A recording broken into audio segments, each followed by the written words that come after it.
In 2018, under President Zuma, GDP per capita was sitting at 82,000 rand. Under President Ramaphosa's leadership, this figure has dropped to around 78,000 rand in 2024. This decline reveals a shrinking economy with limited opportunities and increasing poverty, especially for the black majority. IMF-backed austerity has failed to increase our capita income and has indeed contributed to decline in the quality of life.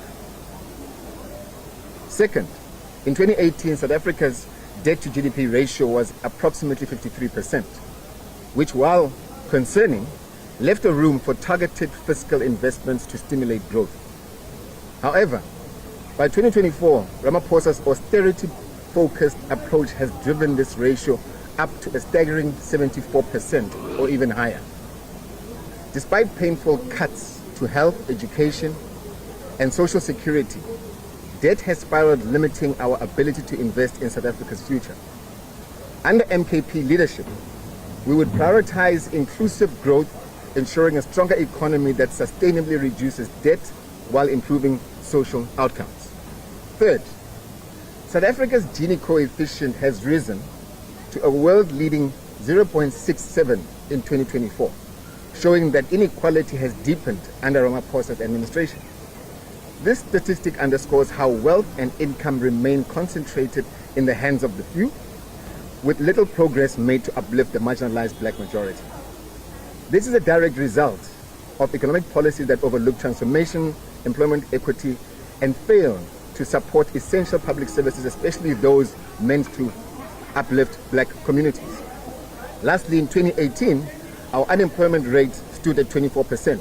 Under the current administration, these numbers have reached a crisis low levels, with unemployment now sitting at 33% and youth unemployment close to 60%. IMF-backed austerity has failed to create or stimulate industries, or to even create jobs that could support the youth and small businesses. Now let's reflect on the consequences of the ANC-DA IMF austerity-based budgeting, which are not merely reflected in a macroeconomic indicators, but they also affect the sectors that are critical to our people. For instance, our healthcare system has been chronically underfunded over the last 6 years. Facilities lack resources, medical supplies, and personnel due to insufficient budget allocations. This has led to poorer health outcomes, lower life expectancy, and suffering for millions, particularly those in underserviced black communities. The ANC-DA IMF MTBPS fails to address this crime against our people. This MBPS by the ANC-DA IMF destruction is not only with health, but it has also seen to be quite determined to destroy our education system as well. Education is foundational to our economy, yet funding cuts have reduced per student spending by about 4% since 2018. Schools are inadequately equipped, leading to poor learning outcomes and unskilled workforce. Neglecting education limits opportunities for our youth and the backbone of our future workforce and entrepreneurs. The ANC-DA IMF MTBPS continues along this path, condemning our black children to a life of misery. Over the last 6 years, social grant increases have failed to keep up with inflation, leaving the most vulnerable citizens unable to meet their basic needs. Food prices, fuel costs have surged by over 30%, with electricity tariffs also more than doubling over the last 6 years. However, this ANC-DA IMF MTBPS fails to protect our children and the elderly. Funding cuts in the main budget, which are not only ratified by this alliance, have left communities vulnerable. Violent crime and gender-based violence are on the rise, and the lack of trained police officers and community resources have left our people feeling unsafe. Moreover, insufficient border control budget allocations have led to increased unregulated migration, adding strain on our already limited healthcare, education, and social services. Rather than addressing these pressing issues, this MTBPS has continued to neglect home affairs and immigration policy, fueling social tensions. Now, this alliance is also focused on short-term fixes like the two-pot retirement system and also the gold and foreign exchange contingency reserve account reform, rather than pursuing transformative policies. These measures offer temporary relief but fail to address South Africa's deeper economic issues. The two-pot system may further lower the country's already minimal savings rate, which stands at a rate of 12.7% of GDP, limiting future investment. Meanwhile, the 150 billion rand gold and foreign exchange contingency reserve account covers less than 10% of interest burden over the next 3 years. Now, these initiatives fall short of the fundamental reforms needed to drive sustainable, transformative growth.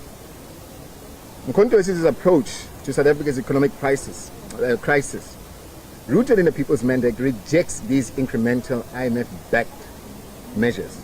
Instead, we advocate for transformative strategy comprehensively outlined in our People's Mandate, focused on land reform, financial repression, human capital development, infrastructure investment, and economic diversification.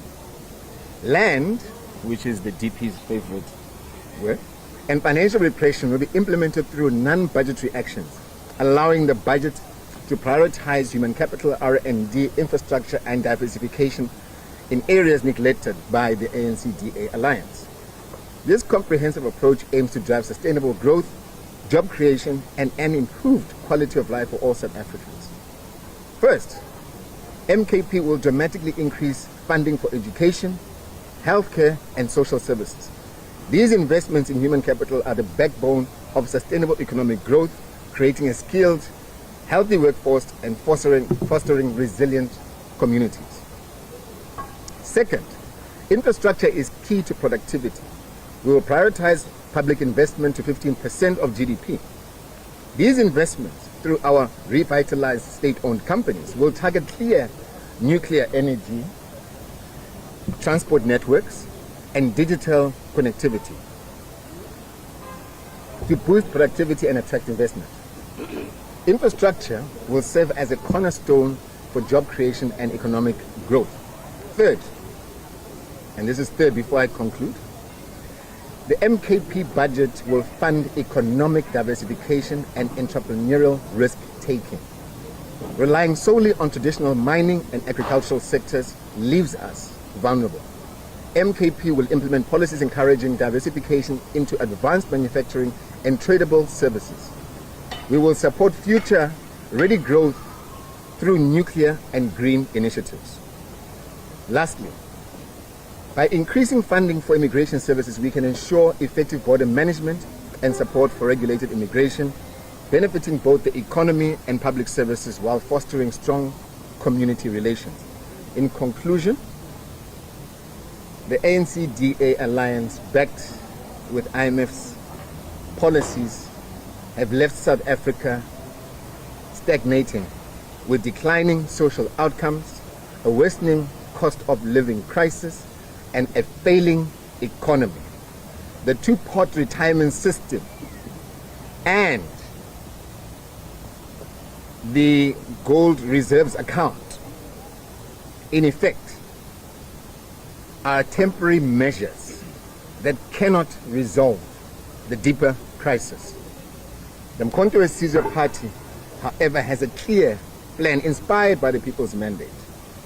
By investing in our people, infrastructure, and economic potential, we will build an economy that serves all our people and lays the foundation for a prosperous and equitable future for South Africa. Thank you.